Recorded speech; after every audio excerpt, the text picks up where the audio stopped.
Début de la paracha de cette semaine, la paracha de Vachi, qui est la dernière paracha du livre Bereshit, concluant la création du monde et toute l'ère des patriarches et les 12 tribus.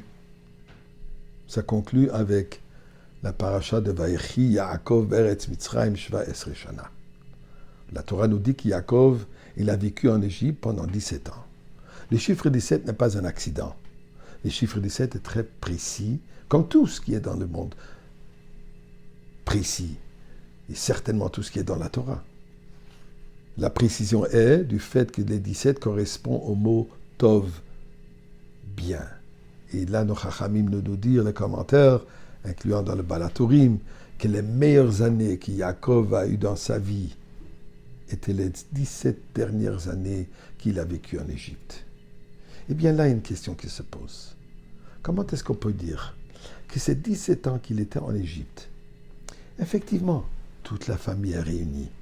Yosef, Huamash Birbar, Yosef est le vice-roi en Égypte.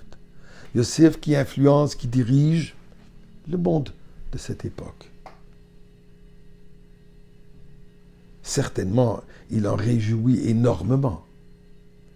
Mais est-ce que c'était meilleur que les années qu'il était chez ses parents, les 63 ans qu'il était chez Abraham, chez Yitzhak et chez Rivka, dans la Kedusha de la maison de Yitzhak et Rivka?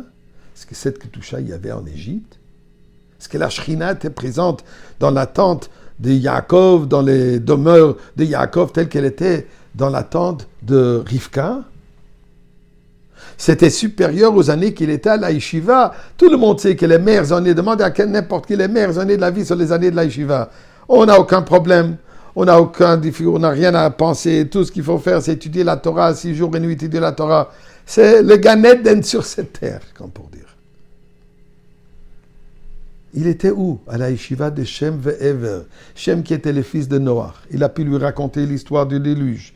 Il a pu lui partager les enseignements qu'on a tirés du déluge. Ever, le petit-fils de Shem, qui était à l'époque de Tour de Babel, qui a pu enseigner à Yaakov tout ce qui s'est passé à cette époque, qu'il a inculqué les valeurs de Torah et Mitzvot, les valeurs de Avraham, Yitzhak, Yaakov, qui a eu toute cette ambiance extraordinaire. Les 17 ans qu'il était en Égypte est supérieur à cela. Eh bien, on trouve la réponse dans un passouk plus loin dans la paracha. Quand Yosef vient visiter son père, avec ses 2 fils, Ephraim et Menaché. Voici ce que Yaakov lui dit, parmi les différentes choses. Va ataï maintenant. Shnei banecha, tes 2 fils, hanoledim lecha ve'eretz Mitzrayim, qui sont nés à toi en Égypte, ad boi elech, avant que je suis arrivé Mitzrayim en Égypte, lihem, ils m'appartiennent. Ephraim ou Menaché, tes 2 fils Ephraim et Menaché, qui Rouven et Shimon Yiouli. Ils seront pour moi comme Rouven et Shimon. Donc tes 2 enfants que toi tu as enfantés en Égypte, en réalité, sont mes enfants.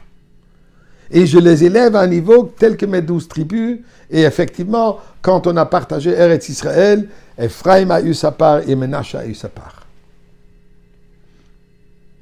Mais c'est quoi le sens que Yaakov il dit, ce sont mes enfants?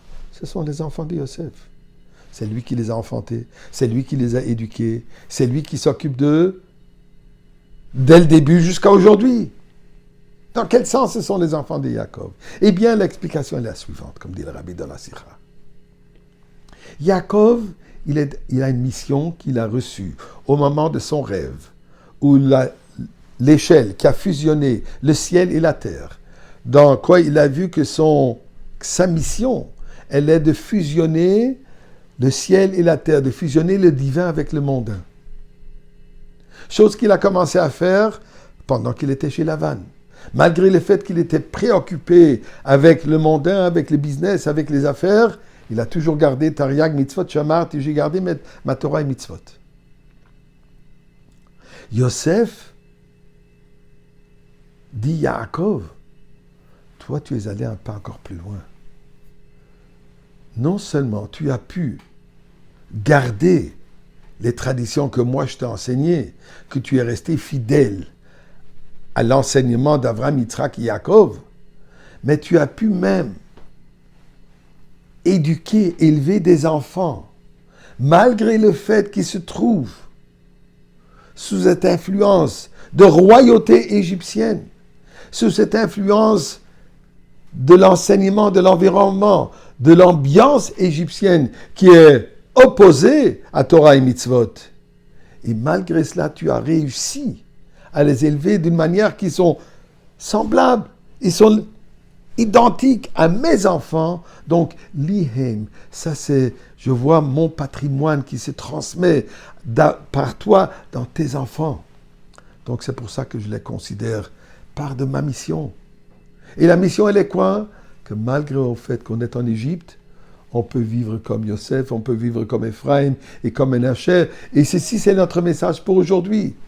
En Égypte, nous devons vivre avec l'enseignement de Torah et Mitzvot. Et par cela, transformer l'Égypte, qu'elle devienne prête pour la Géoula maintenant.